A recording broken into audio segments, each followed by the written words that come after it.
Alors, à travers les qualités que tu as pu acquérir au cours de ces dernières années de conversion, ce travail sur toi, j'aimerais savoir aujourd'hui dans le monde, que ce soit professionnel, familial, dans ton approche, dans ton rapport avec les non-musulmans, quelle est ta démarche au quotidien pour mieux faire connaître cette religion en réalité méconnue?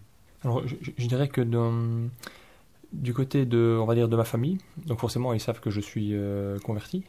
Ben, je pense que j'essaie plutôt enfin forcément, j'ai tout d'abord parlé avec eux voilà, de Dieu, de l'existence de Dieu, du fait qu'il avait envoyé des prophètes pour transmettre son message. Alors j'ai pu voir que ça bloquait quand même un peu à ce niveau-là. Ce qui fait que bon voilà maintenant je n'assiste pas trop là-dessus sur ce point-là. J'essaye plutôt alors d'avoir un bon comportement, voilà d'être plus calme, plus posé, plus sage, surtout j'essaie de faire attention, de respecter la dignité de chacun. Parce que je pense que c'est quelque chose, j'ai remarqué, ou c'est l'impression que j'ai, c'est que chez les non-musulmans, on a parfois tendance à se moquer un peu trop facilement, à porter atteinte à la dignité des personnes. Et ça, je pense que c'est quelque chose que je remarque chez les musulmans, enfin les croyants qui pratiquent vraiment, il y a ce souci de préserver la dignité d'autrui. Donc j'essaye de faire vraiment attention à ce genre de petites choses. Et mon feeling à moi, c'est que j'ai l'impression qu'ils remarquent effectivement qu'il y a en tout cas une nette amélioration dans mon comportement à ce niveau-là. Et je pense que ça doit quand même d'une certaine façon un peu les faire réfléchir, quoi. Et puis alors, de temps en temps, quand l'occasion se présente, j'essaye de rebondir un peu sur l'existence de Dieu, et notamment sur le fait que c'est lui le Seigneur des mondes, et que c'est lui qui a tout créé. Et bêtement ça, donc de dire, on sait très bien que rien ne peut se créer de rien, à partir de rien.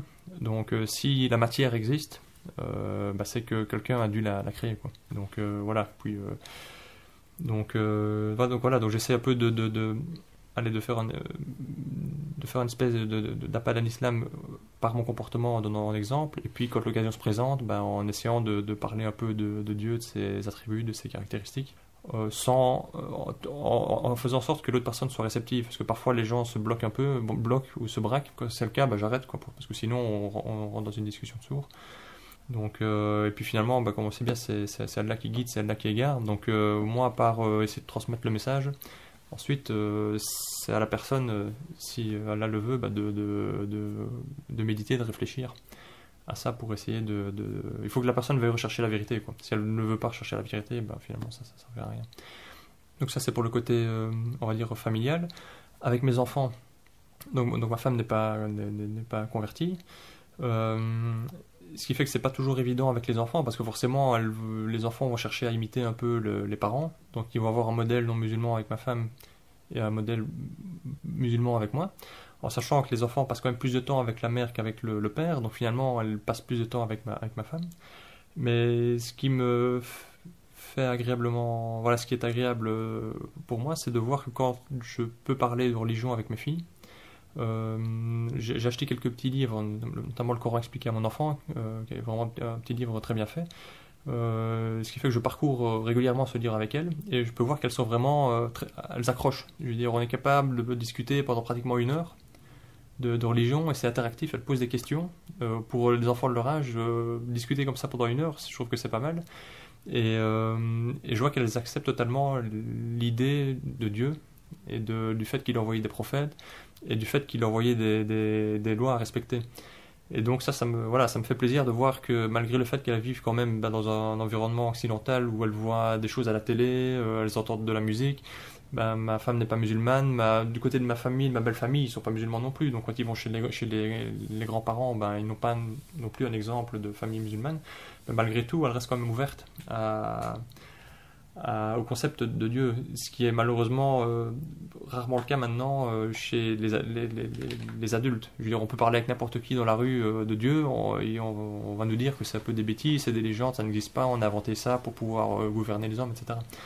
Donc voilà, donc j'essaye de donner une bonne image de l'islam à mes filles, parce que voilà, bientôt elles seront adolescentes. À partir de là, elles devront faire leur chemin elles-mêmes, et j'espère qu'elles auront un minimum d'éléments auxquels elles pourront se rattacher, pour essayer elle-même de continuer à essayer de rechercher la science sur l'islam, quoi.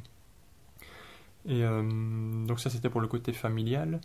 Alors pour le côté professionnel, alors ce qu'il y a au travail, c'est que mes collègues ne savent pas que je suis converti. Je ne l'ai pas dit parce que je voulais pas me compliquer la vie outre mesure.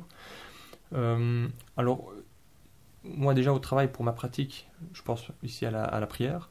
Comme on travaille dans un très grand bâtiment, il y a pas mal de petits d'endroits, de coins, de recoins où on peut discrètement faire la prière. Donc moi, je ne rencontre pas de problème particulier pour faire la prière. Je peux me libérer aux heures qui me conviennent pour la faire. Et alors ensuite, au niveau de mon comportement, j'essaye d'appliquer au mieux, encore une fois, on va dire les lois. Donc voilà, on sait que nos collègues ont un droit sur nous. Donc j'essaye vraiment de me comporter, de parler calmement avec mes collègues, de ne pas m'énerver, de respecter leur dignité. Et je veille aussi à essayer de respecter la hiérarchie. Donc on sait qu'on doit obéir à notre hiérarchie sans désobéir à Allah et au messager.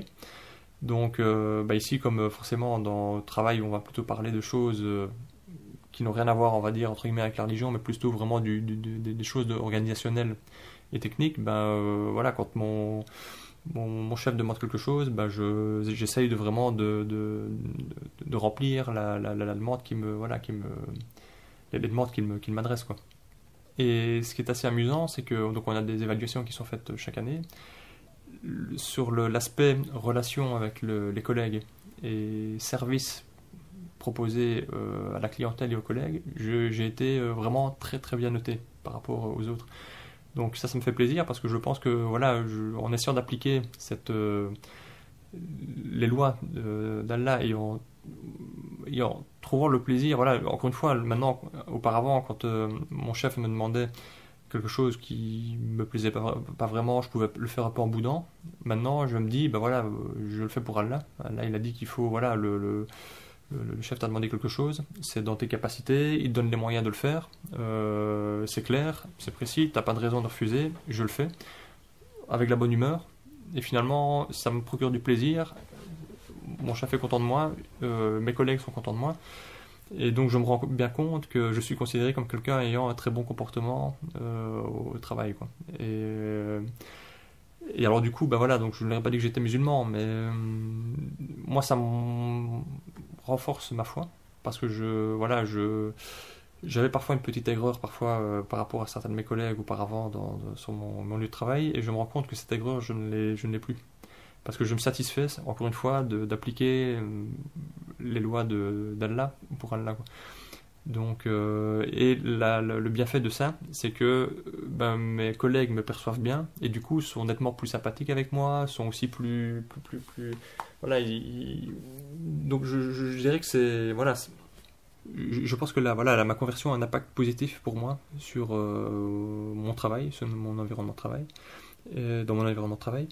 Et du coup, je pense que l'islam est vraiment un bien. Je peut voir aussi dans les médias, on parle parfois d'un peu de discrimination à l'embauche à cause de l'islam. Mais quand je vois l'impact que ma conversion a eu sur moi, sur ça ne m'apporte que du bien au travail, quoi. Et d'ailleurs, je me dis que si je voulais vraiment faire de l'appel à l'islam sur mon lieu de travail, il faudrait que je dise que je suis converti. Parce que je pense que ce serait plutôt positif pour l'image de l'islam avec mon comportement actuel que le contraire, quoi.